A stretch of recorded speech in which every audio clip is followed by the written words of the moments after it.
නමෝ තස්සේ භගවතෝ අරහතෝ සම්මා සම්බුද්දස්සේ නමෝ තස්සේ භගවතෝ අරහතෝ සම්මා සම්බුද්දස්සේ නමෝ තස්සේ භගවතෝ අරහතෝ සම්මා සම්බුද්දස්සේ අතීතං අනුසෝචන්ති න පජප්පන්ති නාගතා පච්චුප්පන්නේන යාපෙන්ති තේන වන්නෝ පසීදති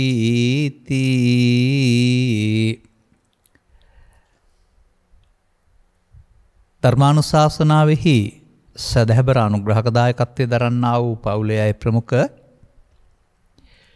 මේ මොහොත අපට සවන් දීම සඳහා අවස්ථාව වාසනාව උදා කරගත්තා වූ ලක්වාසී ලෝකවාසී සදහැබර පින්නතුනි අනුග්‍රහක බවතුන් අපට මේ වගේ අදහසක් ඉදිරිපත් කරලා තිබෙනවා. කෙනෙකුගේ සංසාරගත කර්ම මේ භවයේදී විපාක වශයෙන් අත්දීමේදී පැන නගින ගැටලුකාරී අවස්ථාවන්ට මුහුණ දීමට මනස ප්‍රගුණ කළ යුතු ආකාරයේ ධර්මයේ තුලින් පහදා දෙනු මැනවි. මෙන්න මේ පාඨය කියවීමේ ප්‍රතිඵලයක් වශයෙන් මට මතක් වුණ ගාථාවයි මේ මාතෘකා පාඨයේ වශයෙන් ගත්තේ. ගාථාවට අදාළ සූත්‍රය ආරණ්‍ය සූත්‍රය එහි කීප වතාවක් ධර්ම දේශනා අපි කරලා තියෙන නිසා ඒ කරන්න බලාපොරොත්තු වෙන්නේ නැහැ. සංසාරගත කර්ම මේ භවයේදී විපාක දීම. මේක මෙහෙම තේරුම් ගන්න බලන්න. මිනිසා ජීවත්ව සිටියේදී සිතෙන් කයෙන් වචනෙන් දස අකුසල් කරනවා. පාප කර්මයන් ගිනරත වෙනවා. ඔහුගේ මනුස්සකම පිරිහි ගොස් ඔහුට ඊළඟ ජීවිතයේ දුගතිගාමී උත්පත්තියක් හම්බ වෙනවා. දැන් ඔහු එතන විඳින්නේ පෙරපල කර්මවල විපාක. මිනිස් ජීවිතයේ කළා වූ පාප කර්මවලගේ දුක් විපාකය තමයි දැන් විඳින්න වෙලා තිබෙන්නේ. මිනිසා මෙහි ජීවත් වෙන ගමන් කුසල කර්මපතේට ආйти. යහපත් ක්‍රියාකාරකම් වලින් පුණ්‍ය කර්මයන් රැස් කරනවා. ඔහුට වඩාත් ඉහළින් දානීය සීලෙන් යුක්ත වුණේ නම් මරණයෙන් පසු උපපාතික දෙවියන් අතරට යන්න සිද්ධ වෙනවා. දැන් ඔහු දැන් විඳින විපාකය මිනිසා වශයෙන් කළපු පුණ්‍ය කර්මයන්ගේ විපාකය. මේ දෙදෙනාටම මේ විපාකේ විඳින්න ඇරුණාම ගැලවෙන්න බෑ. පාපකාරී පුද්ගලයාට පව විපාකයෙන් මිදෙන්න හැකියාව නැහැ, විඳින්න ඕන. පින්වන්ත පුද්ගලයාට ඒකේ සැපතක් තියෙන නිසා මිදෙන්න ඕනකමක් නැහැ, ඒකේ මිදෙනවා. මිදින්න ඕන. ඒ ආශ්‍රයෙන් හිතන්න අපේ මේ ජීවිතය කියලා කියන්නේ අතීතය කිව්වහම පෙර ජීවිතේ පමණක් නෙවෙයි, මේ ජීවිතේ අද දක්වා කොටසත් අතීතය. එතකොට අපට මෞකසින් බිහි වෙනකොට යම් කයක් ලැබිලා ඒකේ නිරෝගී බවක් හෝ රෝගී බවක්, අංග සම්පූර්ණ බවක් හෝ අසම්පූර්ණ බවක්, ලපකැලල් සහිත බවක් ආදී වශයෙන් විවිධත්වයක් තිබුණා නම් ඒක මව්පියන්ගෙන් ලැබෙනා වූ රූප ලක්ෂණ වලට අමතරව ඔබේ අතීත ජීවිතවල විපාකයක්. එතකොට මේ තත්වයන් තුල තමයි අපි මෙලොවට එන්නේ. අපට අර අපාගත සත්වයන්ට සහ දෙවියන්ට වගේ නෙවෙයි.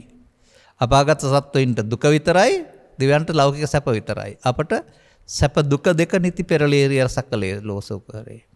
ඒ දෙකටම අපට මුහුණ දෙන්න සිදු වෙනවා.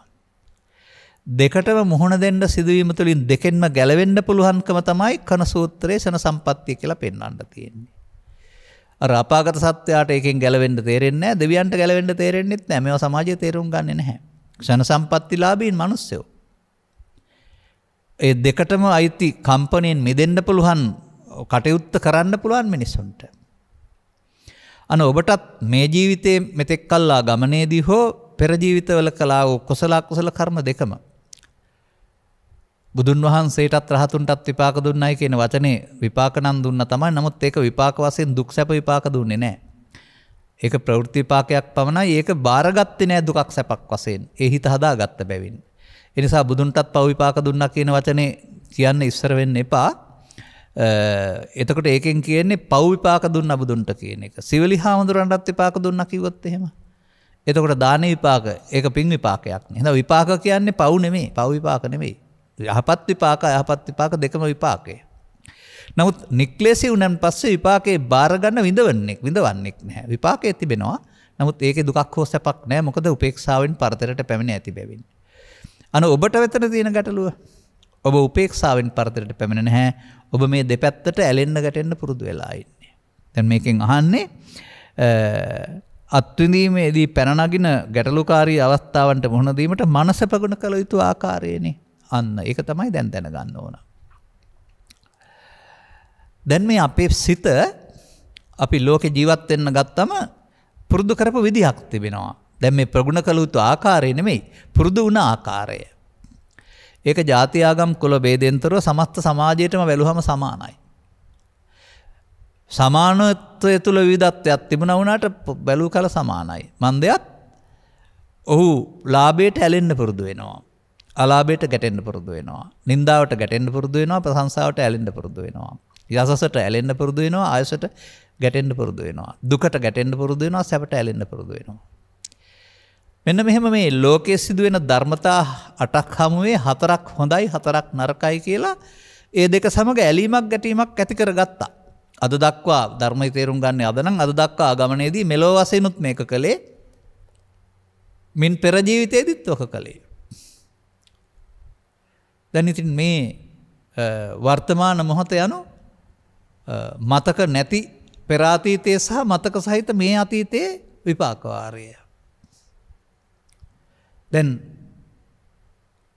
මේක සමස්ත සමාජයට මුහුණ දෙන්න ස්වභාවයක්.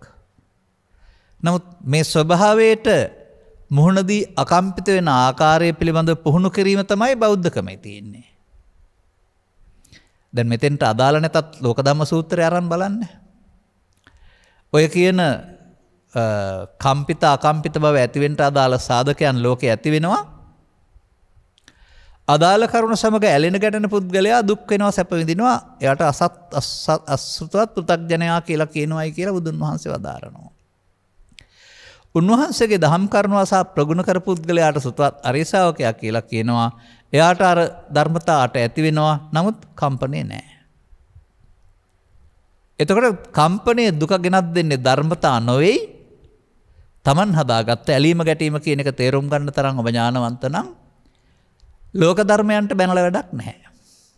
ඒව හැම සිද්ධ වෙන්න එපා කියලා වැඩක් නැහැ. සැප විතරක් ප්‍රාර්ථනා කරලා වැඩකුත් නැහැ. ඔය මට සමහර පත්‍රිකාවල හම්බ වෙනවා සෞභාග්‍යයක් විතරක්ම ප්‍රාර්ථනා කරනවා. ලෝකේ කියන්නේ මම කියන්නේ වවුලාගේ මගුල් ගෙදර කියලා. වවුලා මගුල් ගෙදර ආවනම් ඒකේ ඔය මේ කබානත් නැහැ, මේසත් නැහැ, කුඩත් නැහැ, ඇඳ ඇතිරිලිත් නැහැ, පහසුම ආසනත් නැහැ. කටපාතට හරවන ගහේ එලිලා ඉන්න ඕන. එතකොට අර උඩ පැත්තෙන් පෙරණේවා කට දිග යන එක වළක්වන්නත් බෑ. ඒකයි එකෙන් කියන්නේ. අන්න ඒ වගේ මේ ලෝකෙට ආවනම් අටලෝ දහමට මුණ දෙන්න ඕනේ.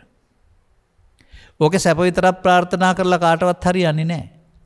දුක එපා කියලා හැම. ඒ නිසා බුදුදහමෙන් උගන්වන්නේ සැප හොඳයි නවත්තා ගන්න දුක ගන්න එපා කියන එක නෙමෙයි. සැප දුක දෙක මධ්‍යස්තව දරා ගන්න පුරුදු වෙන්න කියන එක. නමුත් අර අපේ සමහර අයගේ ප්‍රාර්ථනාවල හොඳ පැත්තක් විතරයි බලාපොරොත්තු වෙන්නේ. එහෙම හොඳ පැත්ත පිළිබඳ ඇලීමක් තියෙන කෙනාට අනිත් පැත්ත ආපුවාම මුණ දිගන්න බැරි වෙනවා, දුක් වෙන්න සිද්ධ වෙනවා. ඒ චරිතය විග්‍රහ කරනු ලබන්නේ අසතවත් පෘථග්ජන භාවය කියන අර්ථයෙන්.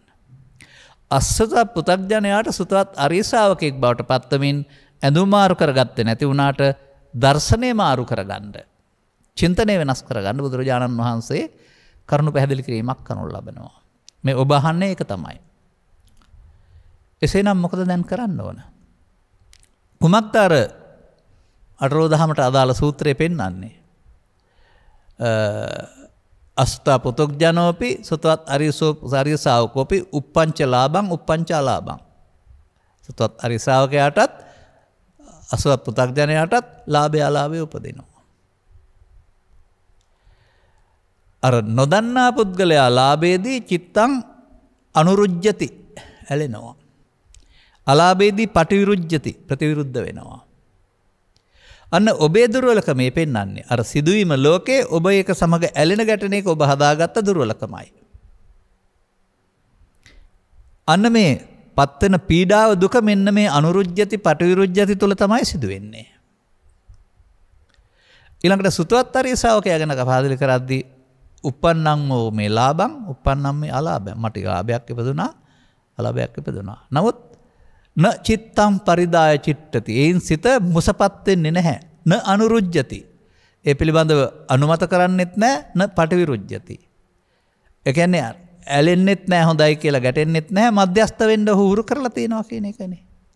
අන්න අපටත් එහෙමනම් මේ ධර්මතා හමුවේදී උපේක්ෂා සහගත වෙන්නට සිත හුරු කරන එකක් තමයි ආගමික ජීවිතය කියලා කියන්නේ. සාමාන්‍යයෙන් මේවා සම්බන්ධයෙන් ගම්වල තිබෙනවා ලස්සන වචන. ඔය ද්‍රවිඩ භාෂාවෙන් එක වචනයක් කතා කරනවා. සිංහල තේරුම උන දෙයට මොනවා කරන්නද? ගීතයක තියෙනවා හත්වලා මේ වෙච්ච දෙයට මක් කරන්නද? මම අහලා තිනවා අපේ පරම්පරාවේ මව්පියන්ගෙන් එහෙම දෙයක් සිදු වුණාම ඕවට මොනවා කරන්නද කියලා කියනවා. ඒකෙන් පෙන්වන්නේ ගැඹුරු ධර්ම අවබෝධයක් නැති වුණාට මේක දරා ගන්නව ඇරුණාම වෙන කරන්න දෙයක් නැහැ කියන එක. දරා ගන්නවා කියන එකේ තේරුම ප්‍රතික්‍රියා නොදක්වනවායි කියන එක. ඕක ලේසියෙන් අරින්නේ නැහැ මම ඕකට නිකන් ඉන්නේ නැහැ කිව්වොත් දරා ගන්නව නෙවෙයි. අන්ලේ විදිහට මේ සමාජයට ස්වභාවයෙන්ම හුරු වෙන වැරද්දක් තමයි අටලෝ දහම හමුවේදී ඇලෙන ගැටෙන පුරුද්දක් ඇති කරගන්න එක. දැන් එවිට හැමදාමත් මාරුවෙන් මාරුවට අටලෝ දහම එනකොට ඒව නිසා ඇති වෙන්නා වූ මේ අනුරුජ්ජති පටිවිරුජ්ජති කියන කාරණාවේදී සිතයිට ඇලීමෙන් ගැටීමෙන් හොඳ දේ නැතිවීමෙන් දුකටපත් වෙන්න නරක දේ ලැබීමෙන් දුකටපත් වෙන්න. හොඳ දේ ලැබීමෙන් ටිකක් සතුට තිබුණාට ඒක නැතිවීමෙන් පිහි විප්පයෝගෝ ප්‍රිය දේවල් වලින් අහිමි වීම තුළ දුකපත් වෙනවා. අප්‍රිය සම්පයෝගෝ ප්‍රිය පුද්ගලයන් කියලා ගන්න ඕනේ නැහැ. ප්‍රිය අප්‍රිය ඕන දෙයක්. අප්‍රිය දේ අලාභයේ නින්දාව ආයස දුක. සංප්‍රයෝගයේ හමු වීමම දුක. ප්‍රිය ලාභ ප්‍රශංසා සැප යසස. ඒක වෙන්වීමම අන්න එහෙම තේරුම් ගන්න වෙනවා. මේවත් තබන්න බෑ. අහිමි වෙනවා. අහිමි වීම තුළ Taman හිතේ හදාගත්ත ඇල්ම ගැටුම Tamanට දුක් ඇති කරනවා. ලෝකේ දුක් ඇති කරනවා නෙවෙයි. ලෝක ධර්මතා දුක් ඇති කරනවා නෙවෙයි. Taman හදාගත්ත වරදට Tamanට විඳවන්න සිද්ධ වෙනවා. අන්න මම අපාගත සත්වයින්ට මේ වෙනස තේරුම් අරගෙන හදාගන්න බෑ දුකම විඳින්න ඕනේ. දෙවියන්ට මේක කියලා දෙන්න කෙනෙකුත් නැහැ. ඒක සැපයි. ඒ සැප දිගටම තියෙන නිසා වෙන සැපක් ඕනෙත් නැහැ. තේරෙනවද මේ දෙගොල්ලන්ටම ගැලවෙන්න බෑ බුදුන් වහන්සේ කියලා වදාරලා.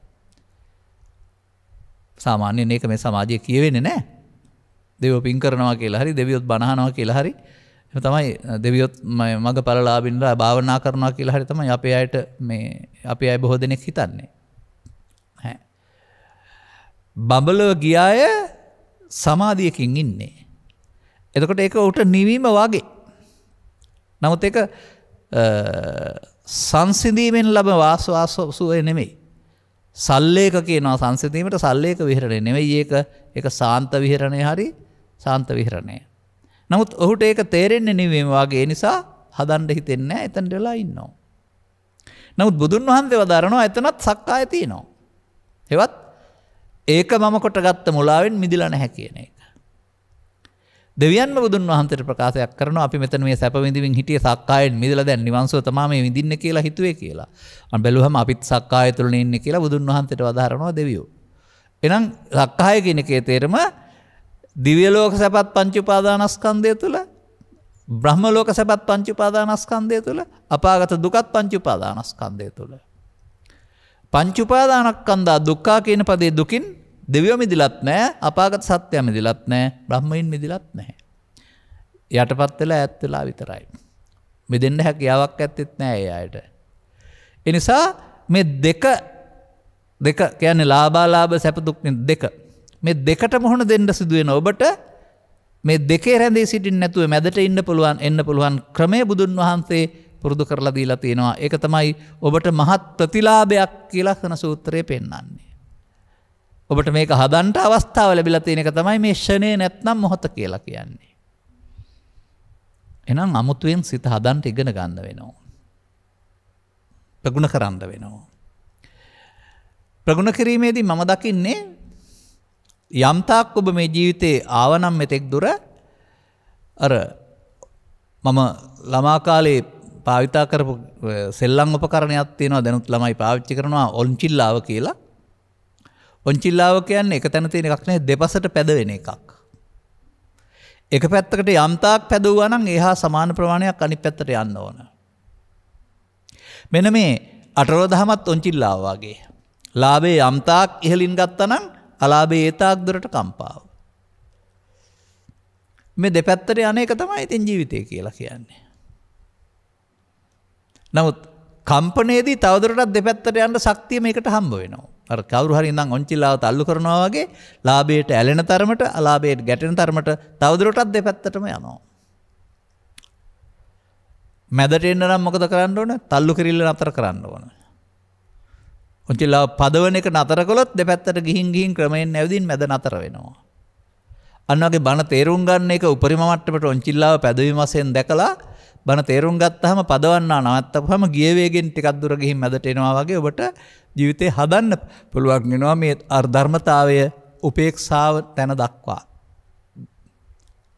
දැන් බලන්න අර ගාථාව ඔස්සේ මම කියන්න හැදුවේ මොකද්ද කියලා. ඔබට මොකද්ද මේ දැන් මේ ජීවිතයේ හෝ පරණ කාරණා නම් අහවල් කරන වශයෙන් දකින්න බෑ. නමුත් කම්පනයක් එනවනේ. ඔබට කොහොමද මේක එන්නේ? ඔබට මේක මතක් වෙන විට ඒක පැරණි අතීතයක් සිද්ධියක් ගත වුණ දෙයක් මල දෙයක් වශයෙන් දකින්න සිහිය නෑ නේද? ඔබ පැරණි සිද්ධිය හා සමාගම සිතින් ඒක සිදුවීමක් වශයෙන් දකිනවා නේද? සැබවින් මෙම සිදුවීමක්ද ඒක? නැහැ. මතකේ නම් වූ මලපත පෙරලලා මලගියේ සිහිපත් කළ මැන. මතකේ කියන්නේ මොකක් කියලාද පෙන්වන්නේ? මලපතක්. ගත වුණ දෙයක් ඒක මැරිලා දැන් ඔහෙ නෑ. ආපහු සිහිවත් වෙනකොට ඒක සිද්ධියක් නෙමෙයි සිතුවිල්ලක් විතරයි. සිතුවිල්ලක් වශයෙන් දකින්න බැරි නිසා සිද්ධියක් වශයෙන් ගන්න නිසා තමයි දුක. මිනිමරුම් අවස්ථාවක්, මංගල අවස්ථාවක්, සෝකී අවස්ථාවක් මතක් වෙනකොට ඔබ හරියටම එතෙන්ට යනවා සිතින්. එතකොට සිද්ධිය වශයෙන් ගත්ත නිසා නේද දුක තියෙන්නේ. සිද්ධිය ගත වූ දෙයක් දැන් මතක් වෙනකොට මල දෙයක් ආපහු සිහිවීමක් සිතුවිල්ලක් විතරයි කියලා දකින්න පුළුවන් නම් ඒ සිතුවිල්ලේ තියෙන බර ඔබට අයින් කරන්න උදව් වෙනවනේ. අර ඒ ගීපදේ ඉන්හිහාට පෙන්නනවා හිස් බව කිය ඇත්තේ කිසිත් නැත කියලා පෙන්නනවා. එහි මොනවද ඇත්තේ කිසිත් නැත හිස් බව. ඒ ගීපදෙන් පෙන්නන බණපදේ ඔබ දකින්න. එනිසා අපිට ජීවිතය පිළිබඳව තේරුම් ගන්න වෙන්නේ අර දෙවියන්ට සහ ප්‍රේතයින්ට වගේ නෙවෙයි. මේ දෙපැත්තෙම විපාක වාරේ එනවා අපට.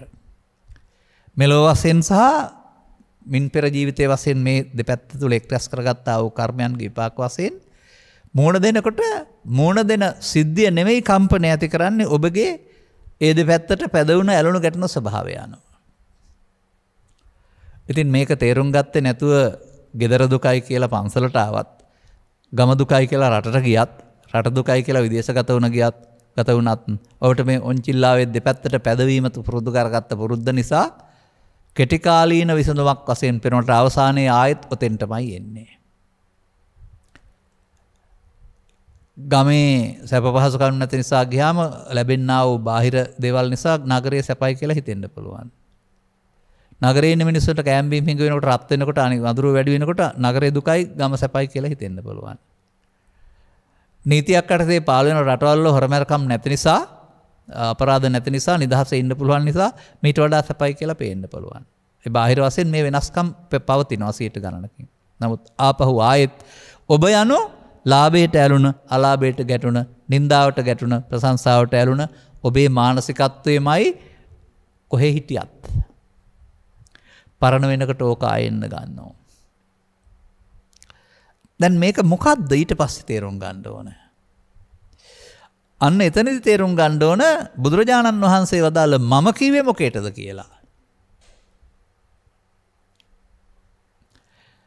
ඔබ මම කිව්වේ කයට බුදුරජාණන් වහන්සේ මම කියන්නේ ලාභයට ඇලීමට අලාභයට ගැටීමට නින්දාවට ගැටීමට ප්‍රශංසාවට ඇලීමට ලියාගන්න මතක තියාගන්න ඇලීමෙන් ගැටීමෙන් මම හැදේ. අන්න දුක් ගෙනත් දෙන්නේ ඒ මමනේ. ඒ ඇලීම මමකට ගැනීම ගැටීම මමකට ගැනීමනේ. ඔබ ළමා කාලේ පටන් බුද්ධං සරණං ගච්ඡාමි කියා නැත්නම් වෙනත් ආගමක සරණ ගැන කියා මේ දෙකට ඇලෙන ගැටෙන ජීවිතයක් නේ ගත කළේ. ඔබ පාවිච්චි කරලා තියෙන මඤ්ඤමානේනේ. ඒකේ පීඩනේනේ දැන් ඔය හම් වෙන්නේ. යම් තාක් ඔබ මේක දෙපැත්තට පැදෙව්වාද ඒ තාක් ඔබට කම්පණය හම්බ වෙනවා. ඔබ තේරුම් ගන්නවද මේ දුක යන්න ලෝකේ තියෙන එකක් නෙමෙයි ඔබ හදාගන්න එකක් කියලා. ලෝකේ තියෙන එක දුකක් නම් එහෙනම් බුදුන්ටවත් දුකින් නිදහස් වෙලා ඉන්න හම්බ වෙන්නේ නැහැ. නමුත් බුදුන් වහන්සේ වදාරනවා ආර්ය පුද්ගලයෝ අටලෝ දහමේ දුක් වෙන්නේ නැහැ කියලා. ඒ මොකක් නිසාද? අටලෝ දහම නැති නිසාද? නෑ ඒක තුල බාර ගැනීම ප්‍රතික්ෂේප කිරීම කියන අන්ත දෙක අතහැරලා මැදට ආව නිසා. උපේක්ෂා පාරමිතා උපේක්ෂාවෙන් පරතරට පමුණවන්න වෙනවා. උපේක්ෂාවට හදන්න වෙනවා. ඔන්චිල්ලාව නවත්තන්න නම් පැදවීම තල්ලු කිරීම ඒකට ශක්තිය ප්‍රවේගය ලබා දෙන එක නවත්තන්න වෙනවා. ඔබට මේ කම්පාව නවත්තන්න නම් ඔබත් මේකට ඇලෙන ගැටෙන එක එකතු වෙන එක අනුරුජ්‍යති පිට විරුජ්‍යති. අන්නේ දුර්වලකම හදන්න පුරුදු කරන්න වෙනවා. කොහොමද කරන්නේ? යම්තාක් දුරට ඔබ මේ ජීවිතේ ගත කරලා තිබෙනවා නම් ඒක ආයතනයක්ද, ඒ නිවසද, ඒ පාසලද, ඒ බස් රථයක්ද ඕන තැනක්. ඒ Taman ජීවත් වෙන තැන තිබෙනා වූ පරිසරය තුළදී තමයි මේ කියන ධර්මතාවලට ඔබට මුහුණ දෙන්න සිදු වෙන්නේ. එක තැනක් නෙවෙයි. මම පෙන්නවා රියදුරාට මහමගදී, කොන්දස්තරට බස් රථය තුලදී, මව්පියන්ට දරුවන් සමග, සැමියාට බිරිඳ සමග, ගුරුවරයාට ශිෂ්‍යයන් සමග, පාලකයාට සේවකයින් සමග, ඡන්දදායකයාට පාලකයින් සමග බලන්න.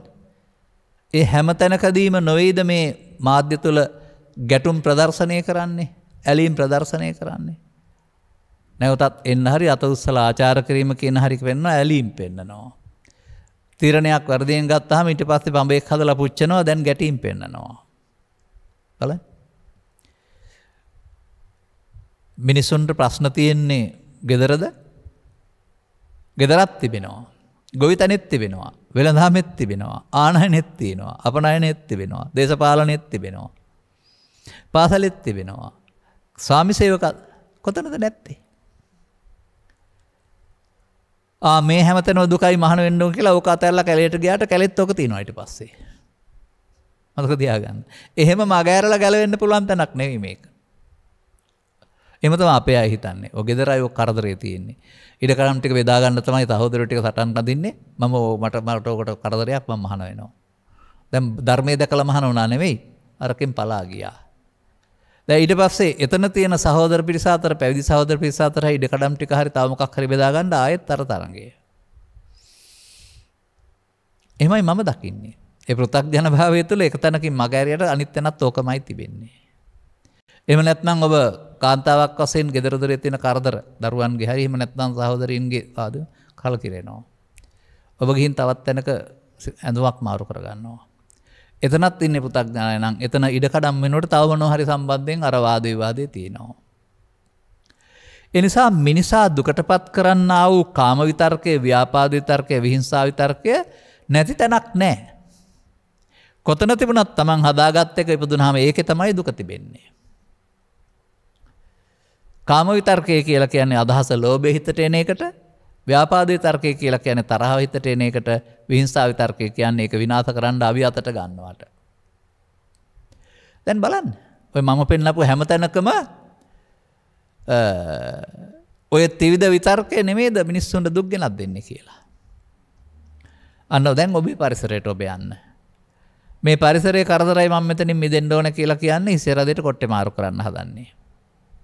ඒ කියන්නේ හිසරදේ තියෙන හිසේ ඔබ ඒක හඳුනාගත්තේ නැතුව කොට්ටේ මාරු කරලා සුවයක් හොයන්න හදනවා. ප්‍රශ්නෙට පිළියම හමු වෙන්නේ නැහැ. ලෝකේ මිනිස්සු හිසරදේට කොට්ටේ මාරු කරන්න හරි දක්ෂයි. මොකද ලේසියිනේ. බුදුරජාණන් වහන්සේ කොට්ටේ මාරු නොකර හිසරදේ සුව කරන්න උගන්වපු කෙනෙක්. එනිසා තේරුම් ගන්න අවශ්‍ය වෙනවා මේවා බාහිර ලෝකේ තියෙන කාරණා සමග අපි ඇති කරගත්ත ඇලීම ගැටීම තුළ අපට මේක එනවා ඇරුණාම බාහිර ලෝකේ ඕවා නැහැ කියලා. එබැවින් අපිට මේකට ඇලෙන ගැටෙන සිත ආපහු හදන්න වෙනවා. බලන්න අර අනුරුජ්‍යති පටිවිරුජ්‍යති නැත්නම් ඒකට කියනවා ඇලෙනවා ප්‍රතිවිරුද්ධ වෙනවායි කියලා. ඒ වෙනුවට උන්වහන්සේ වදාරනවා න අනුරුජ්‍යති න පටිවිරුජ්‍යති. ඇලෙන්නෙත් නැහැ ගැටෙන්නෙත් නැහැ. ඇලෙන්නේ ගැටෙන්නේ නැතුව ඉන්න මම ඇලෙන්නේ නැහැ කියලා හරි මම ගැටෙන්නේ නැහැ හරි කියලා හරියන්නේ නැහැ. මේ හටගන්න දේ තුල පවතිනා වූ මේ ගැටුම ස්ථාවරද ශනික දෙයක්ද? හටගත්තොත් අල්ලගත්තොත් මොකද වෙන්නේ? හටගත්ත දේ අල්ලගත්තේ නැත්නම් මොකද වෙන්නේ කියන එක පිළිබඳ අවබෝධයක් තියෙන්න වෙනවා. සිත්ති හටගත්ත දේ අල්ලගත්තොත් මොකද වෙන්නේ? අල්ලගත්තේ නැත්නම් මොකද වෙන්නේ? නිරීක්ෂණය කරලා බලන්න. බුදුන් වහන්සේ වදාළ නිසා නෙමෙයි ඔබ නිරීක්ෂණය කරලා බලන්න ඔබේ හිත තුළ. අල්ලා ගන්නවා කියන එකේ තේරුම ඇලෙනවා ගැටෙනවා කියන එක. අල්ලා ගන්නවා කියන එකේ තේරුම මමත්වෙන් ගන්නවා කියන එක. ඇලුනත් මමත්වෙන් ගැනීම ගැටුනත් මමත්වෙන් ගැනීම. ඇලුනොත් ගැටුනොත් ඒක අවසන් වෙන්නේ ආපහු විපාක වාරයක් සඳහා ඉදිරියට තබමින්. ඒක පස්සේ ආපහු විපාක වාර වශයෙන් එනවා. අන්න ඔබ කියන මේ විපාක වාරයේ මෙලොව වශයෙන් සහ ඉස්සර ජීවිතයේදී කරපු දේවල් විපාක වාරය දැන් මේ එන්නේ. දැන් ඉතින් මේකට මුහුණ දෙන අය දරා ගන්න බැරි තරම් හිසේ අමාරුවකින් විශාල බරකින් මුහුණ කළු කරගෙන නින්ද යන්නේ නැතිව මහ විශාල ප්‍රශ්න වලක ජීවත් වෙන්නේ. බණහඬ යන්න කිව්වම මම ප්‍රශ්න ගොඩක් තියෙනවා ඒක ඉවර කරලා බණහඬ එන්නම් කියලා කියන අයත් ඉන්නවා. නෑ ප්‍රශ්න ඉවර කරලා බණහන්න ඕන නෑ. බණ අහපුවම ප්‍රශ්න ඉවර වෙනවා. මතක තියාගන්න. ඒ බණ වලින් කියලා දෙන්නෙම ඔය ප්‍රශ්නේ තියෙන ඔය ભેදකාරී බව සහ විනාශකාරී බව සහ ශූන්‍ය බව. ප්‍රශ්නයක් නැති බව. ඔබ ප්‍රශ්නයක් කරගෙන තියෙන්නේ කියන එක බණ වලින් කියලා දෙනවා. කියලා දුන්නාම ඔබට මේ කරදර වලින් මිදෙන්න බණ උදව් වෙනවා. නිසා මේ රටේ ඉන්න බොහෝ දෙනාගේ චින්තනයන් මා දැකනවා හඳුරනවා. වුන් කල්පනා කරන්නේ කරදර gedara හරියට. බණක් අහන්න වෙලාවක් නැහැ. හිතෙන්ගකතාවේ බණ අහන්න බෑ. කරදර නිකන් ඉවර වෙයි. එතකොට බණ අහන්න වෙලාව හම්බ වෙයි. කවදාවත් ඉවර වෙන්නේ නැහැ. කරදර ඉවර කරන පාර බණ තුල තියෙනවා. අන්න ඒක විශ්වාස තියන්න. මොකද ඒකෙන් මේක මේ අනුරුජ්‍යති පටිවිරුජ්‍යති වෙනුවට නානුරුජ්‍යති න පටිවිරුජ්‍යති උගන්වනවා. මේ දරා ගන්න බැරි කම්පනීය ස්වභාවය වෙනුවට දරා ගන්න පුළුවන් ස්වභාවයක් උගන්වනවා. දැන් ඔය දරා ගැනීම කියන වචනේ තේරුම් කරලා දෙන්න ලේසි විදියක් තිබෙනවා. ඔය ට්‍රැක්ටර් එක ගොඩ වෙලා ගමනක් යන්නකෝ. එතකොට ට්‍රැක්ටර් රෝද ඇලවෙන තරමට වලට වැටෙන තැනට ඔබත් ඇලවෙන්න ඕන ගැටෙන්න ඕන රිදෙනවා හැප්පිලා. ඇයි? ට්‍රැක්ටර් රෝද වලට කම්පනයේ උරා ගන්න උපකරණේ හයි කරලා නැහැ. ෂොක් ඇබ්සෝබ් හයි කරලා නැහැ. ඇබ්සෝබ්. නමුත් ඔබ සුව පහසු වාහනයක යන්න ඒත් වලවල් වලට වැටෙනකොට රෝද වලට දැනෙනවා. රෝද වලට දැනුණාට අර උරා ගන්න උපකරණය විසින් ඔබව ඒකින් නිදහස් කරනවා. ෂොක් නැත්නම් කම්පනය උරා ගන්නා උපකරණය ෂොක් ඇබ්සෝබර්. බුදුරජාණන් වහන්සේ මිනිස්සුන්ගේ ජීවිතේට ෂොක් ඇබ්සෝබර් එකක් නේද මේ දීලා තියෙන්නේ. ඒක හයි කරගන්නේ නැත්තේ ඇයි? ඔබ රැට් රෙකෝඩ් වෙලා යන්න හදනවා. ගින් කියනවා මේ වලවල් වැටෙනවා රිදෙනවායි කියලා. මතක තියාගන්න. පෘථග්ජනයයි කියලා කියන්නේ එහෙනම් ඒ කම්පනය උරා ගන්න පුළුවන් අවබෝධයක් නැතුව ට්‍රැක්ටර් එක ගමන් කරන්නා. ආර්ය පුද්ගලයයි කියලා කියන්නේ කම්පනය සිදු වුණාට ඇතුළට දැනෙන්නේ නැති විදිහට ඒ පිරිනේ උරා ගන්න උපකරණයක් හයි කරපු කෙනා. මේක උරා ගැනීම කියන්නේ මෙතන බාර ගැනීම. ආර්ය භාවය තුළ තියෙන්නේ බාර නොගැනීම. මේකට නම් දෙකක් තියෙනවා ඊට පස්සේ. ඒකටයි අනිත්‍ය නිට්ටය කියන්නේ කියලා ඔබ දැනගෙන හිටියේ නෑනේ. අන්න එතනයි වැරද්ද තියෙන්නේ. දැන් ඔය ලාභයට ඇලෙන එක ලාභය මගේ මම මගේ ආත්ම. එතකොට ලාභය නිත්‍ය සුඛ ආත්ම වුණා. අලාභය මගේ මම මගේ ආත්ම. ඒ අලාභයත් නිත්‍ය සුඛ ආත්ම. ඒක එපා. අරක ඇලීම මේක ගැටීම. අන්නේම බුදුරජාණන් වහන්සේ මම හදලා දෙන්නේ ඔබට හදනවා පෙන්වන්නේ මාන්නෙන් හෝ කයන්නෙන් නෙමෙයි මේවා සමග ඇලීමෙන් ගැටීමෙන්. දැන් ඉතින් කල්පනා කරලා බලන්නකෝ එකම සිද්ධියක් සම්බන්ධයෙන් කෙනෙකුට තියෙන සැප හෝ දුක සමානද කියලා. රූපයක් සම්බන්ධයෙන් හරි, ශබ්දයක් සම්බන්ධයෙන් හරි, හතුරෙක් සම්බන්ධයෙන් හරි, මිතුරෙක් සම්බන්ධයෙන් හරි, ආගමික උත්සවයක් සම්බන්ධයෙන් හරි. වෙසක් උත්සවයේ තියෙන උන්මාදය ඔබට ඇරුණාම අනිත් ලෝකේ ඉන්න ආගමිකින්ට කාටවත් නැහැ. නත්තල් උත්සවයේ තිබෙනා වූ ප්‍රීතිමත් බව උන්ට ඇරුණාම ලෝකේ අනිත් ආගමින්ට කාටවත් නැහැ. වෙනත් එබඳු ආගමික උත්සවයක් ගත්තාම ඒකේ පවතිනා වූ පූජනීය බව ඔවුන්ට ඇරුණාම අනිත් අයට නැහැ. එතකොට ඒක ඒ උත්සවේ ඒකෙද තියෙන්නේ Tamanගේ සිතේද? Taman නේද මේක ලොකු කරන් හදාන තියෙන්නේ. අන්න එහෙම ඔබ දකින්නවද මේවා? මේ ලෝකේ යම් යම් දේවල් වැදගත් වෙලා තිබෙන්නේ ඔබට. අනිත් අයට ඒක වැදගත් නැහැ. ඔබට ශ්‍රද්ධාව පැහැදීම උපදින යම් දෙයක් අනිත් අයට තරහ උපදින කාරණයක් වෙන්න පුළුවන්. ඉතින් මේ මෝඩකම කරගත්ත ලෝකේ කොහොමද සැනසෙල්ලේ ඉන්නේ? මේ ලෝකේ ජීවත් වෙනකොට ඔබට මේ ලෝකේ ඇවිදින්න ගියාපුවම කුරුස පේනවා. ඉර අහඳ පේනවා. සඳතහ තරුව පේනවා. ත්‍රිශූලය පේනවා. ධර්ම චක්‍රේ නැත්තම් බෝධිය චෛත්‍ය පේනවා. එහෙමත් නැත්තම් තව අවි දරාගත්ත දෙවි කෙනෙක් පේනවා. 16 අවි දරාගත්ත. මොණු 6 අත් 12යි. තව જાති පේනවානේ ලෝකේ. දැන් මේවා සමග ඔබ ඇති කරගත්තොත් කිසියම් ආකාරයක ඇලීමක් ගැටීමක් දැන් ඇලීමේදී නම් දුකක් නැතොට ගැටීමේදී ඔබට ඒවා කුඩු කරන්න හිතෙනවා නේද? ඔබේ හිතේ ද්වේෂය උපදිනවානේ. ලෝකේ පුරා මේවා තියෙනවා දැන් ඔබට එහෙනම් මේවට විරුද්ධත්වයක් හදාගත්තොත් ද්වේෂ උපදින එක වළක්වන්න පුළුවන්ද? නැහැ.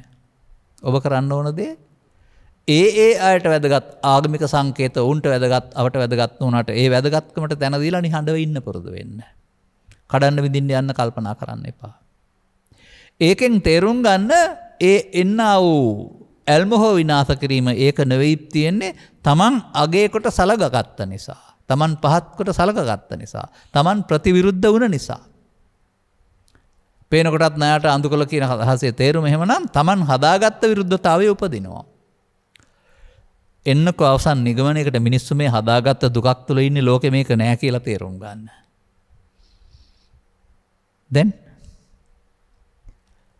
දැන් එහෙනම් ආපහු මේ දෙපැත්තට පද වෙන ඔන්චිල්ලාව මැදට ඇවිදින් නතර කරන්න ක්‍රමෙන් ප්‍රතිපදාවක් ගන්න වෙනවා. ඔන්චිල්ලාවේ නම් පදවන්න අතහැරියොත් හරි. මෙන්න මේකෙදිත් මේ කරවන්න අතහරින්න වෙනවා. දැන් අර ගාථාවෙන් පෙන්වන්නේ ඒක තමයි. අතීතයේ අද දක්වා ආපු කොටස අද මතක් වෙනකොට සිද්ධියක් නෙමෙයි මලගිය සිතුවිල්ලක් විතරයි. ඒකට එක කෙනෙක් දෙයක් තැනක් කොට ගන්න නැති වෙන්න ඇති වෙන නැති වෙන සිතුවිල්ලක් වශයෙන් දකින්න ඔබ උපේක්ෂාව උහුරු කරන්න ඕන. ඒක ඇති වෙනකොට චිත්තාභ්‍යන්තරයේ තිබෙනා වූ කම්පනීය ස්වභාවය තමයි එන්නේ. දැනට ඔබ ළඟ මෙතනම් කම්පනීය ස්වභාවයක් තියෙනවා කියලා තේරුම් ගන්න වෙනවා. තවදුරටත් කම්පනීය ස්වභාවයට එකතු වුණොත් පදවන්න බවටපත් වෙලා තවදුරටත් ඒ දුක වැඩි වෙනවා. දැන් මා දකින්නේ මේ පෘථග්ජනයාගේ ජීවිතය පුංචි තැනකින් පටන් අරන් දෙපසට පැදෙන ඔන්චිල්ලාවක් වගේ. ළමා කාලයේ තරම් අටලෝ දහමේ දෙපැත්තට කම්පනයක් නැහැ. මහලු වෙන්න ඇලෙනවා ගැටෙනවා කම්පා වෙනවා වැඩි වෙනවා. ඉතින් තථාගතයන් වහන්සේ මේ පිළිබඳව සඳහන් කරලා තිබෙන්නේ මේ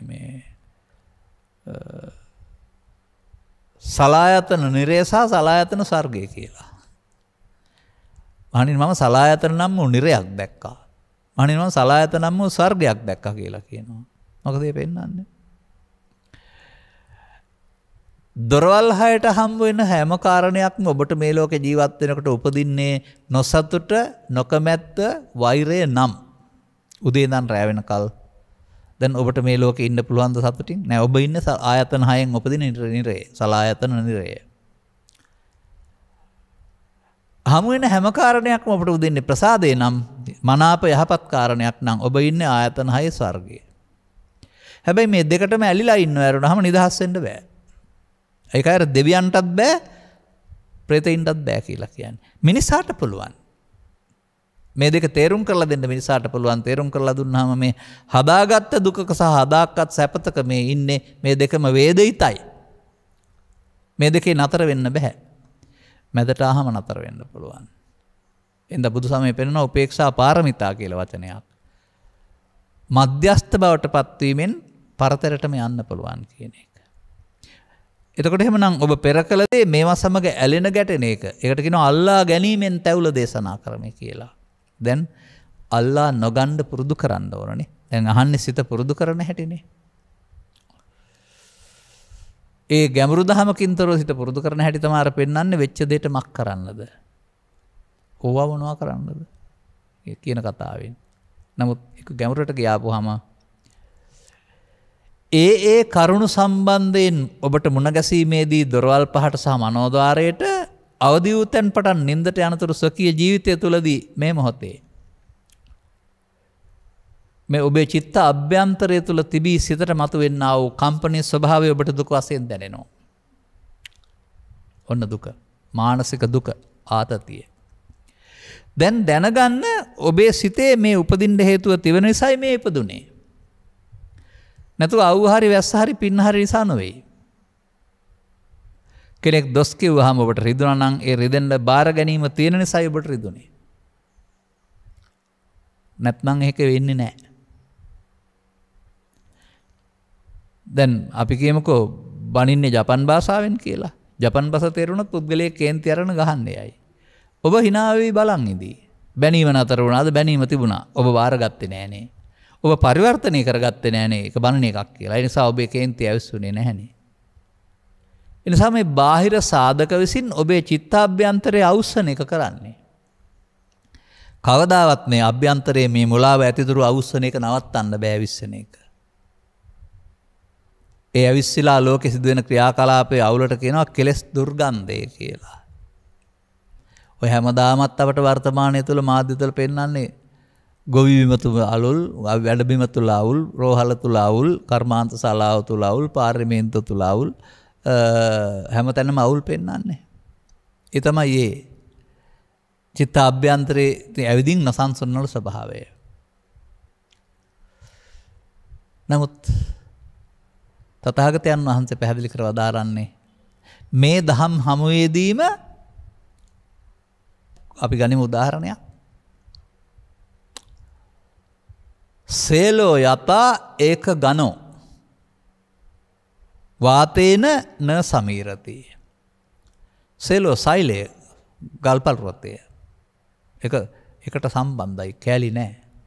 දැන් හතර දිසාවෙන් ඊසාන දිගෙන් එහෙම නැත්නම් නිරිත දිගෙන් ලංකාවේ නම් හොල හමනවා. නැත්නම් හතර දිසාවෙන්ම හමනවා කියලා තියෙනවා. මක් නිසාද ගල හෙලවෙන්නේ නැත්තේ? එකට බැඳී ඇති බැවින් දෙපැත්තෙන් හමන්න සිදු වෙනවා, ඇතුළතින් යන්නේ නැහැ. ඒවං නින්දාපසංසාසෝ. අන්න ඒ වගේ නින්දාපසංසා කියන්නේ අර හරි වැරදි දෙක. මේ දෙකේදී බාර ගැනීම ප්‍රතික්ෂේප කිරීම නම් වූ ඒ ඇලීම ගැටීම නැති වුණ තැනදී මේවට අපට කරන්න දෙයක් නැහැ. න සමිජ්ජන්ති පණ්ඩිතා. එතෙන්ද අපිට හිත හදන්න ජීවිතය තුළ දේශනා කරපු දහමක් බුදු සමය කියලා කියන්නේ. යතින්ද කීලෝ පටවින් සිතෝසියා. ඉන්ද්‍රකීලය ලොකු කණුවක්. උඩට තියෙන ප්‍රමාණයට වඩා ප්‍රමාණයක් පොළොවට බස්සන්න පුළුවන්. හරියට අනුරාධපුර ගල් පාලමේ තිබෙනා වූ පාලම් යකඩ ගල් කණු වගේ. දැකලා තියෙනවද? උඩට තියෙන ප්‍රමාණය හා සමාන ප්‍රමාණය යටට තියෙනවා. ඉතින් ඒ නිසා හෙලවෙන්නේ නැහැ. මොකද යටට බස්සලා තියෙන බැවින්. යතින්ද යම්සේ ඉන්ද්‍රකීලෝ ඉන්ද්‍රකීලය පටවින් සිතෝ සියා පොළොව යටට බැසගත්තා වූ දැන් ඉතින් චතුබ්බි වාතේ බින සම්පකම්පිය හතර පැත්තෙන් හුලං හමනවා උඩ ටික හෙල වෙන්නේ නැහැ. මොකද යටට හොඳට බහැලා තියෙන නිසා. අන්න බලන්න.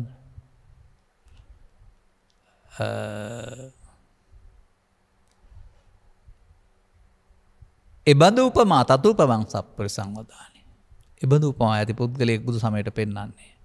ඒ සතර දිසාවෙන් හමන හුලකට පෙන්වන්නේ ඔබට මුණ දෙන්න සිදුවෙන ලාභය අලාභය සැප දුක් නින්දාප සංසාර.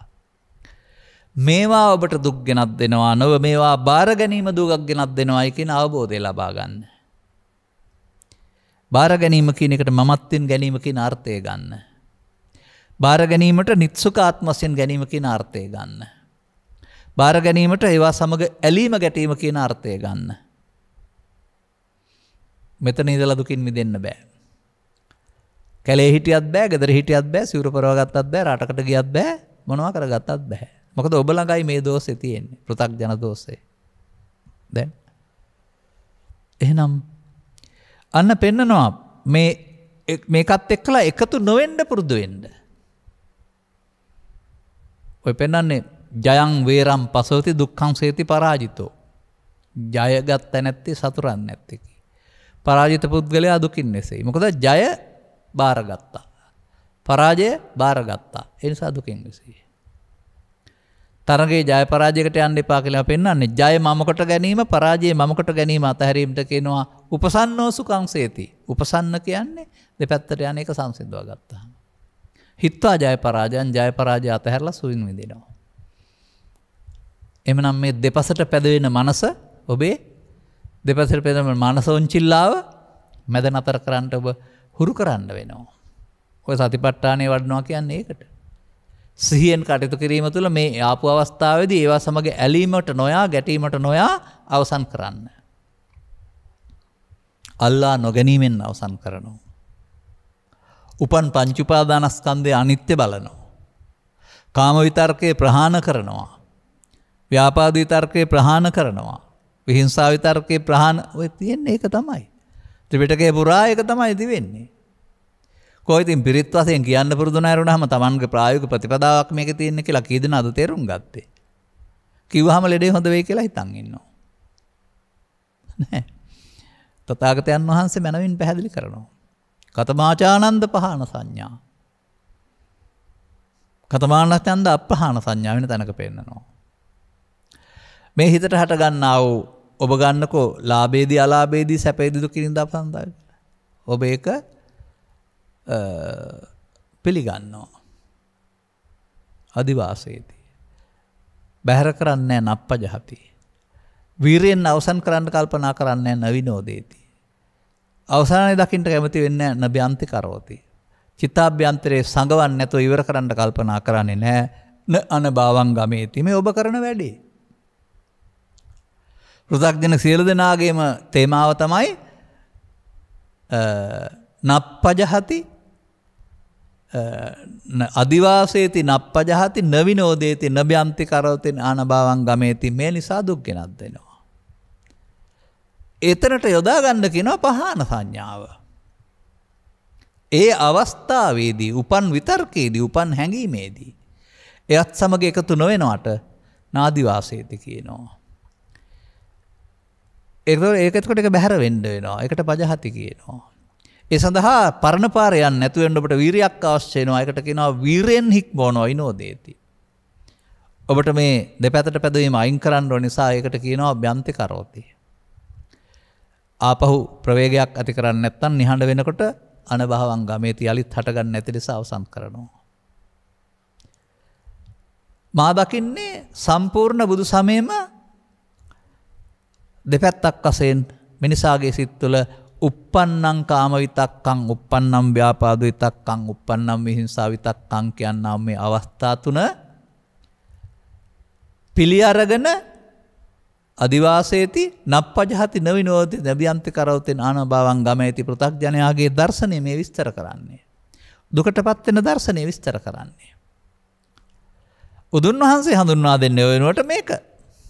මේ ත්‍රිවිධ විතර්කයේදී ඒක පිළිගන්නේ නැතුව නාදි වාසීති පජහද විනෝදේති වන්ති කරෝති. ඒ භාවනාවයි වඩන්න ඕන දේ. භාවනාව කියන්නේ වඩන්න ඕන කියන එක. නැවත නැවතත් වඩන්න ඕන කියන කාරණාව.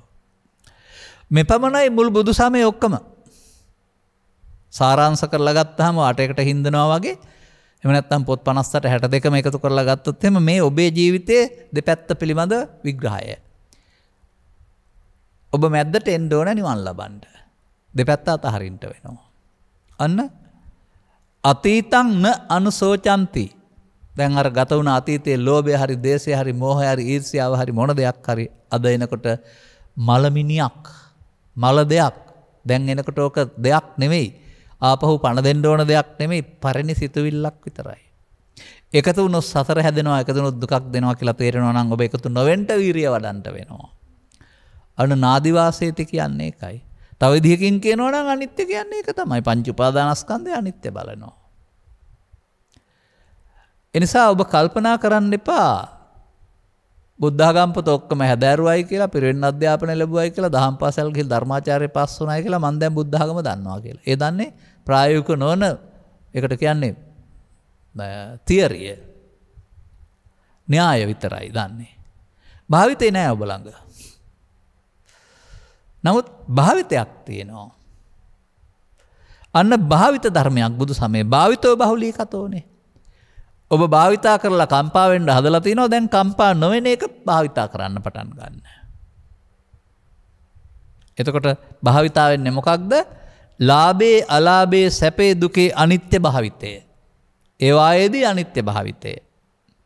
අනිච්චං අනිච්චං කියන්නෙත් නැහැ ඇති වෙන තැනක අනිත්‍ය කියන්නෙත් නැහැ. අල්ලා නොගන්නේ නම් නොඇලෙන්නේ නම් සිදුවෙන දෙයට අනිත්‍ය කියනවා. හටගෙන නැසෙන එක අනිත්‍ය නම් අල්ලාගත්තත් නැති වෙනවනේ. අපේ සමාජය කියන්නේ එහෙමනේ. ස්කන්ධ පහ හටගත්තාම නැති වෙන එකලු අනිත්‍ය. එහෙනම් ඉතින් ආයේ බුදු වෙන්න ඕනේ නැහනේ. පංච උපාදානස්කන්ධයත් නැති වෙනවා, පංචස්කන්ධයත් නැති වෙනවා, ලාභෙත් නැති වෙනවා, අලාභෙත් නැති වෙනවා. බලන්න දෙයක් ආයේ නැහැ. හටගෙන නැසෙන එකට අනිත්‍ය කියන්නේ ඒකට අනියත බව කියලා කියන්නේ. ඔය බාහිර ලෝකේ තියෙන වස්තුත් වෙනස් වෙන්නේ ඒක අනියත බවනේ. අනියත බවයි අනිත්‍යයි පටලගත්ත බෞද්ධයෝනේ මේ රටේ ඉන්නේ. දෙක එකක් කියලා හිතාගන්නේ. නමුත් අනියත බව ඇහැට පේන දෙයක් අනිත්‍ය නුවණින් දකින්න ඕන දෙයක්. අනියත බව ගස්කොලන් වල බලන්න, අනිත්‍ය පංච උපාදානස්කන්ධය තුළ බලන්න. මේක ලියා ගන්නකෝ. අන්න එතකොට ඔබට හැම මොහොතකම තම තමන් වැඩ කරන කටයුතු සමග අර පරණ තමන් හදාගත්ත මතේ ඇවිදින් ඒ පැත්තට ඔබට මෙහෙවන්න බලපෑම් කරાવી. වීරියවනකම තියෙන යාට ඉඩ නොදී අවසන් කරන්න. එකතු නොවීමෙන්. අන්න ඒක තමයි අර අතීතං න අනුසෝචಂತಿ කියනව දැන් පෙන්වන්නේ ගත වුණ ලෝභයක්, ද්වේෂයක්, මෝහයක් මොකක් ආවත් ඒක අතීතේ. දැන් ඔකට පණ දීලා වැඩක් වෙන්නේ නැහැ. එකතු නොවෙනවා නම් ශෝක වෙන්න වෙන්නේ නැහැ. ඔබ අතීතය ගැන විතරයි අහන්නේ අනාගතය ගැනත් මේ කතාවේ කියනවා. ඒ වගේ සිහින මවනවා. දිව්‍ය ලෝකයන් හරි බ්‍රහ්ම ලෝකයන් හරි අනාගත බුදුහාමුදුරුවෝ දැක නිවන් දකින්න හරි තව මොකක් ප්‍රජප්පණය. ඉටු කරගන්න බැරි සුන්දර සිහින. ප්‍රජප්පණය කියලා කියන්නේ. ඒතු ජීවිතයේ අනාගතයේ ව්‍යාපාරයේ අනාගතයේ පිළිබඳ බලාපොරොත්තු සහ සැලසුම් නෙමෙයි. ඒකෙන් කියන්නේ. එහෙම සැලසුම් අපට අවශ්‍යයි. ප්‍රජප්පණ කියන වචනේ තේරුම ඉටු කරගන්න බැරි බලාපොරොත්තු පිහින එක සීනමවන එක. අන්න ඒ වගේ ඔබ මේ මොහොතේ ජීවත් වෙමින් සිතුවිලි වලින් හදාගත්ත අනාගතයක සතුට විඳිනවා. දැන් හීන ලෝකයක ජීවත් වෙන්නේ. ඔය දේශපාලනට ගිය සමහර අය Tamanට හිමි කරගන්න බැරි අගමැති කිරුල පිළිබඳ හිතේම අවාගෙන හැමෝම අගමැති වෙන්න හිතේ තියාගෙන හිතන් හිටියට හම්බ වෙන්නේ නැහැ. එක්කෙනාටනේ හම්බ වෙන්නේ. අන්න ඒ වගේ. ඒ ප්‍රජප්පණය. නමුත් මේ දෙකම වැරදි කියලා පෙන්වන්නේ. පච්චුප්පන්නේන යාපෙන්ති.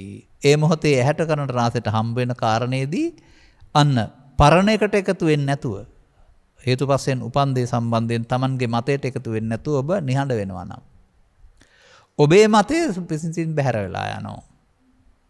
ඇලෙන ස්වභාවය, ගැටෙන ස්වභාවය ටික ටික තුනී වෙන්න ගන්නවා. මන්දයත් ඔන්චිල්ලාව තල්ලු කරන්න අතහැරපුවාම ස්වභාවයෙන් නිහඬ බවට පත් වෙන්නේ. මේ කම්පණය ඇති කරන්න මමත්වෙන් ගැනීම. මඤ්ඤමානෝකෝ බික්කෝ බද්දෝ මා රස්සනේ දුක මම විසින් නැති කරන්නේ. අමඤ්ඤමානෝ මමත්වෙන් නොගැනීමේදී ඔබට පුළුවන්කමක් තිබෙනවා ටික ටික මේ ප්‍රවේගය සෝවාන් සිට රහත් දක්වාම වේගය අඩු කරන්න පුළුවන්. මේ ඔන්චිල්ලාව දෙපැත්තට පැදවෙන එක පෘථග්ජනයාගේ ජීවිතයේ ඔන්චිල්ලාව වේගය අඩු වෙන එක ආර්ය පුද්ගලයාගේ ජීවිතයේ. ඔහු තමයි ප්‍රහාණය කරමින් යන්නේ. ඒක ඔබට සැරයක් දෙකක් 10-12 වතාවක් සිද්ධ වෙනකොට තේරෙවි එදා වුණ ඇඬින් දෙඩින් මැලපීම්, එදා වුණ කම්පණය, එදා එන තරහව, එදා එන දුක අද නෑ නේද කියලා. ලෝකෙ සිද්ධි හැමම තියෙනවා. නමුත් ඔබේ හිත ඇතුලෙන් එන්න එකක් නැති බව තේරෙයි. එහෙම තමයි ඇතුළත හිස් කරන්නේ. ඒකට එකතු වීමෙන් බලවත් වේ, එකතු නොවීමෙන් හිස් වෙන්න පටන් ගනී. එකතු වීම අනුසෝතගාමීත්වයයි, එකතු නොවීම පටිසෝතගාමීත්වයයි. මම වෙනත් ක්‍රමයක් දකින්නේ නැහැ ස්ත්‍රී පුරුෂ කිහිපයේදී ભેදෙන් තොර බුදු සමය තුළ. කොතරම් භාවනා ක්‍රම ගැන කතා කළත් මේ කියන සිද්ධියට මුහුණ දීම තුළින් බාර නොගැනීමෙන් අර ඉන්ද්‍රකීලය සෙලවෙන්නේ නැසේ. ගල් පර්වතයේ සෙලවෙන්නේ නැසේ. ඒ උපමාවෙන් පෙන්වන්නේ ලෝක ධර්මතා. නමුත් තමන් බාර නොගන්නේ නම් ඒ ස්කන්ධ පංචකයක් පමණයි, සිතුවිල්ලක් පමණයි, හටගත්ත ගමන් නැසෙන එකක් පමණයි. ඔබ මේ ඔස්සේ ගියොත් ඔබට හම්බ වෙනවා ඔය කම්පිත සිත වෙනුවට අකම්පිත තැනක් හිතේ. මේ ධර්මතා හමුවේදී අන්න සෘතවත් ආර්ය ශ්‍රාවකයාටත් ලාභාලාභ දුක් හමු වෙනවා. නමුත් ඔහුට කිසිදු කම්පනයක් නැහැ. ඒවෙන් දුකක් නැහැ කියලා පෙන්වන්නේ. මෙන්න මේ කම්පිත තැන වෙතට යන එකට කියනවා ධර්මයට යනවායි කියලා. මේ කම්පිත නැති තැන ජීවත් වෙනවට කියනවා ධර්මයේ සරණ කරන ජීවත් වෙනවායි කියලා. බුදු සමයේ ධම්මං සරණං ගච්ඡාමි කියන්නේ ඕක බව බොහෝ දෙනා තාම දන්නේ නැහැ. බණ පොත හරි බුදු පිළිමේ හරි ජාතක කතාවක් අය සරණ යනවා කියලා තමයි හිතන් ඉන්නේ. එසා අදාළ තැනට ගියාපුවම ඒ ඔබ හෙවූ නිවන බව තේරෙයි. ලොකු දෙයක් කොට පරණින් එහා පැත්තේ තියෙන දෙයක් කියලා බුදුහාමුදුර දෙන දෙයක් කොට සලකපු පාරමිතා සම්පූර්ණ කරන්න ඕන කියලා සලකපු තව නොයෙක් ಜಾති ගැන නොකරන දේවල් ගැන සලකපු දේ ඔබ හොයන දේ ලෝක ස්වභාවයන් හැමෙදී ඔබට කම්පනයක් නැති බව දැනගන්නකොට දැන් මම ඉන්නේ නිවිලා නේද කියලා තේරෙයි. කොතරම් නිවිලාද කියනවා නම් කාම විතරක, ව්‍යාපාද විතරක, විහිංසාව විතරක විතරක් නෙමෙයි මරණය සඳහා මතක් වුණත් විඳින්න දුක් වෙන්න දෙයක් නැහැ. මොකද මැරෙන්න බය මමනේ. මම කියන්නේ කුසල අකුසල කර්මයන්ගේ එකතුව. කුසල අකුසල කර්මයන්ගේ එකතුවක් නැති විට මම නෑ. එහෙමයි බුදුදහමෙන් මමත්වෙන් හිස් කරන්නේ ඇඳුම් පැළඳුම් අයින් කරනවා නෙමෙයි. මේ මුලාව අයින් කරනවායි කියන එක. ඒ නිසා ඔබ ආපහු යන්න පුරුදු වෙන්න. ඔය යන පැත්තට ධනේ කුලයේ නිලයේ බලය රැකියාව මුදල් හරහා යන්නේ නැතුව. පෘථග්ජනෙක් වශයෙන් කොතරම් දුර ගියත් ආපහු බෝධුර ගොස් අතරමං තමයි වෙන්නේ. අතරමං වෙන්න වෙන එක. එනිසා ජීවිතයේ අගට ගොස් හදන්න තියෙන එකක් නෙමෙයි මේක ජීවිතයේ මුලදීම හැකිතාක් 15 වෙනි ඉස්සෙන් පටන් අරගෙන 20න් 30න් කවදා හරි එතෙන් පටන් හදන්න ඕන දෙයක්. අවුරුදු 7ක් 8ක් හදනකොට ඊට පස්සේ ලබාගත් ජීවිතය ඔබට ඔය ධර්මතාවම තිබියදී විඳවන්න වෙන්නේ නැති ජීවිතයක් හම්බ වේවි. එතකොට ලෝකෙ තුලම ඔබ නිවිලා ඉඳීවි. බලන්න ප්‍රැක්ටිස් කරන්න ඕන ධානය කරනවා. අභ්‍යාස කරන්න ඕන කාරණයක්. නැවත නැවතත් අදාළ අවස්ථාවන්හිදී ඒ කම්පිත අවස්ථාවන් වලට ඔබ මුහුණ දෙන විට ඒවා චිත ඇතුලේ තියෙන නිසා එන බව මේ තාක් දුරට මට තව කම්පණය තියෙනවා කියලා දැනගන්න. අනුන්ට කියන්න යන්න ඕන නැහැ. කාම විතර්කයේ මේ තරම් තියෙනවා, ව්‍යාපාද විතර්කයේ මේ තරම් තියෙනවා, විහිංසාව විතර්කයේ දුර්වල වේගෙන එනවායි කියලා තව තියෙන බව තේරුම් ගන්න. නැති දවසට නැති බව තේරෙවි. උදාහරණයක් මෙහෙම කියන්නම්. ඔබට පාඩම් කරමින් ඔබ ඉන්නවා ගෙදර. ඔබට මේ පාඩම් කරන එකට හිත එක කරන්න කරදරයක් මේ එළියෙන් කෑ ගහන සොනකෙක් නිසා. දැන් ඔබට කේන්ති ඇවිදින් ඌට ගහලා පන්න ගන්න හිතෙනවා. අන්න ඔබ ව්‍යාපාද විතර්කයේ ආවා ඔබේ හිතට තිබුණ නිසා. නැති දවසට සුනකයා ගෑ ගහවි. ඔබ මරන්න හිතෙන එකක් නැහැ.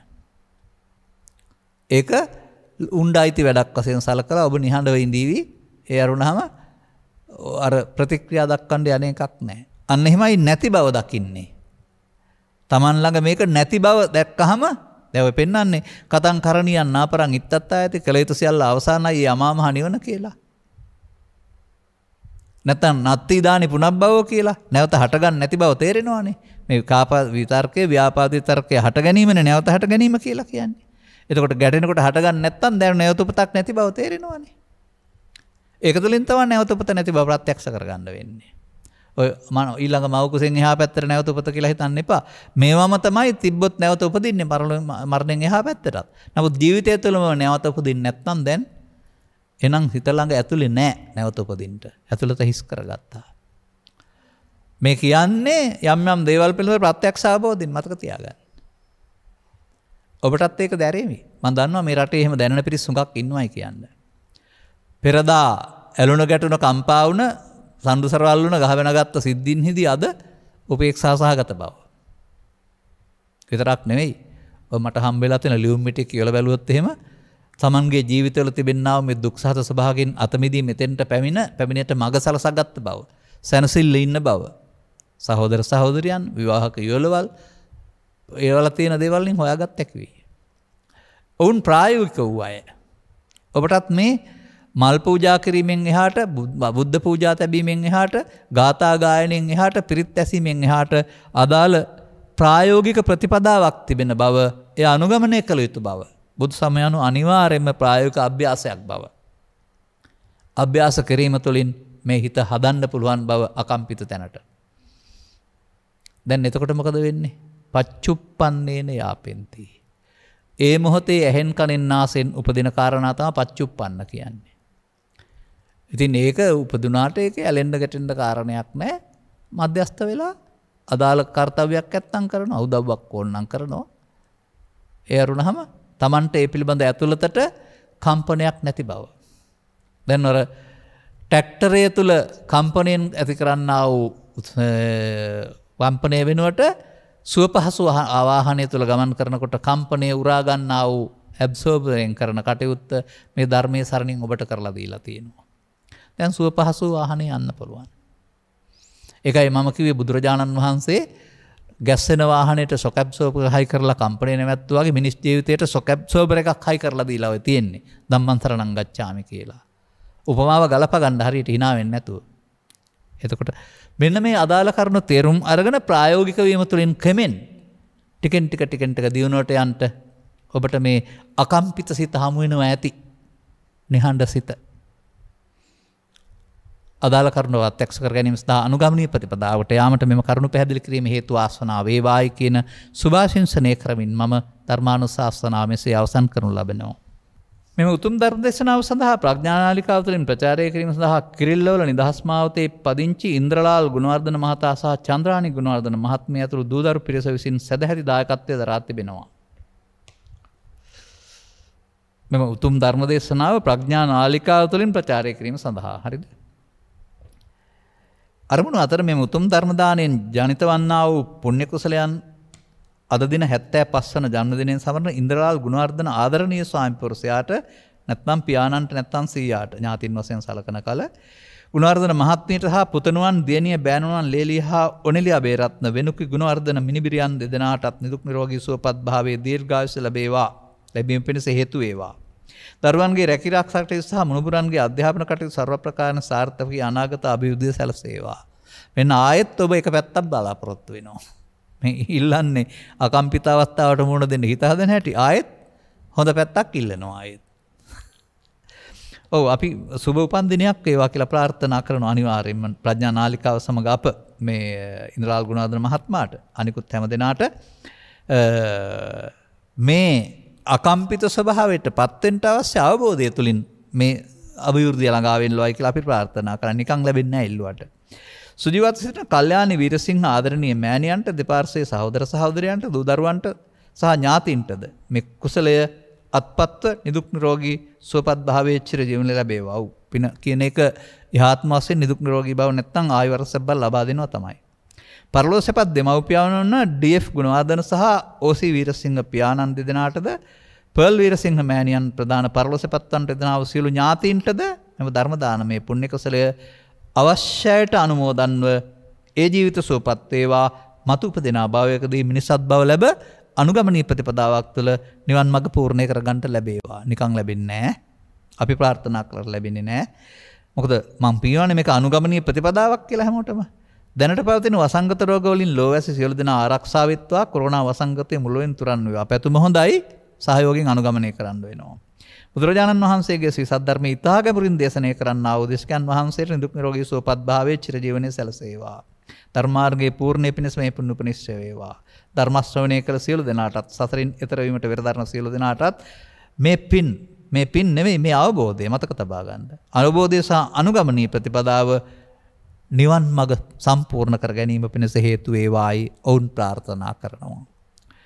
මෙම පත්‍රිකාව තුළ පවතිනා වූ යහපත් අදහස් සක්‍රිය විය හැටි, ඉටු විය හැටි යහපත් අදහස් සුබ උපන්දිනයක් සමග සඵල කරගන්නට ලැබේවා කියන සුභාශිංසනය කරන අතර ධර්ම ශ්‍රවණය කළ හැමතෙම මේ ජීවිතේ දරාගන්න පුළුවන් කම්පනීය ස්වභාවය දරාගන්න පුළුවන් ස්වභාවය ඔබට ලබා ගන්නට අනුගමනීය ප්‍රතිපදාවට පත් වෙන්නට නොනැස පෑදේවායි කියලා මා ප්‍රාර්ථනා කරනවා.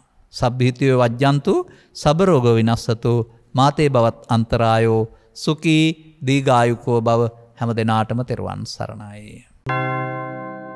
රාගක්ඛයෝ නිබ්බානං